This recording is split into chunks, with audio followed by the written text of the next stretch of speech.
Thank you to Shira, and thank you to Families versus Police Violence, families supporting families against police violence. Thank you for always standing up for families even when the media isn't present. I think we should give them a round of applause. Yes. Thank you, Tashira. I'm Attorney Ben Crump, along with Attorney Jeff Storms, who hails here from Minneapolis, Minnesota, and Attorney Tony Romanucci. We have the honor of representing the family of Daunte Wright. Also, Attorney Storms and Romanucci and I, along with Attorney Chris Stewart and Attorney Justin Miller, have the honor of representing the family of George Floyd Jr. As you can see here, this is a bittersweet moment.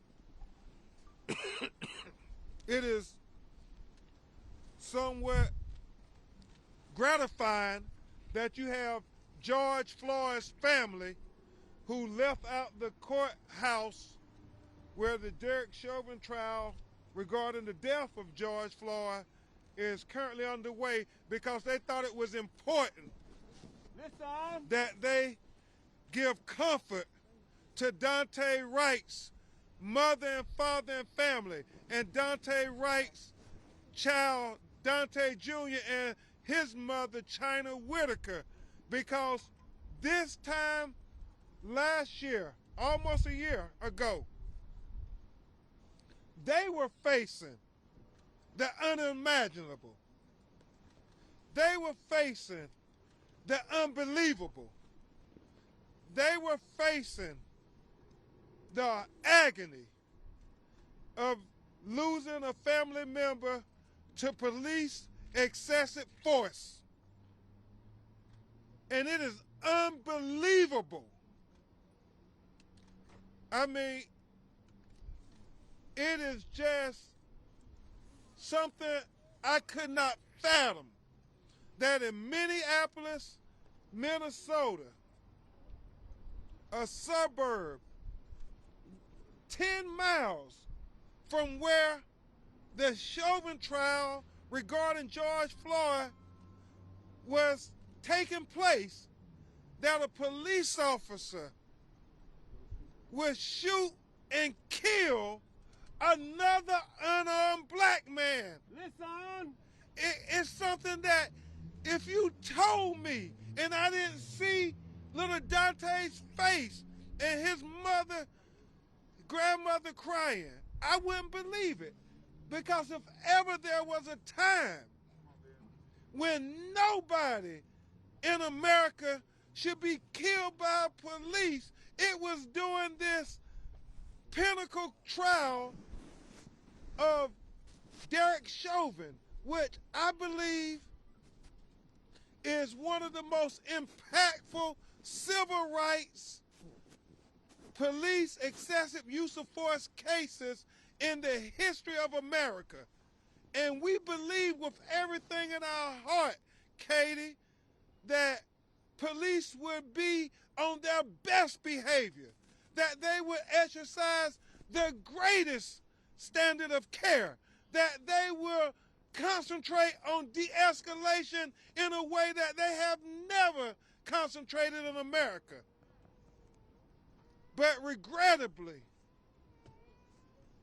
2 days ago, we saw Daunte Wright for a traffic citation, and Attorney Storms is going to talk about this because y'all do understand we're still in the midst of a pandemic where many people in this state could not get their license tabs on their license plates renewed because the DMV, like everything else in America, was shut down. Yeah. And so it was told, police, you need to be sensitive because there are going to be a lot of expired license plates out there.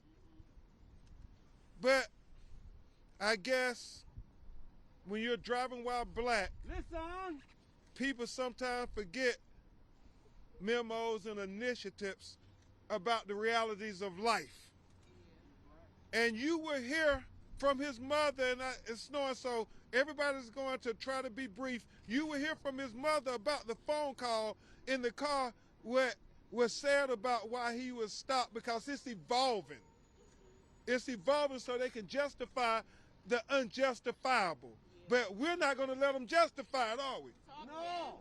Because Daunte Wright life matters. Listen. Daunte Wright life matters. Daunte Wright life matters. And so when you think about the fact that Daunte was trying to get away, he was not a threat to them. Was it the best decision? No. But young people don't always make the best decisions. As his mother said, he was scared. Yeah, rightfully so. And you have this 26-year veteran on the police force who was training them, Brandon Trey. She was the trainer of the officers. And so for 26 years, you know how you're trained, that your duty weapon is on your dominant side and your taser is on your non-dominant side.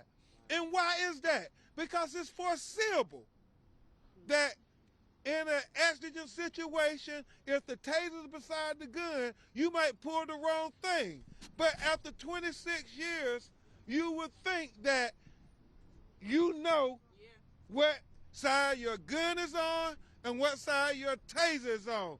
You know the weight of your gun and you know the weight of the taser. You know the gun is black. You know the taser is going to have some reflective color on it. And so it is unacceptable. It was intentional they stopped him. It was intentional they used the most force. They could have gave him a ticket. That's what they do in traffic citations. It reminds you of George Floyd. That was a misdemeanor. They could have gave him a ticket for that. But when it's black people in America, they engage in the most use of force. And it ends up with deadly consequences. And that's why we're here today. And so, without further ado, I'm going to have Attorney Jeff Storms address you briefly, and then we're going to get to Philonis and Brandon and Rodney Floyd talking about what advice they can give to this family. And then you're going to hear from this mother, father, and this mother of Daunte Wright.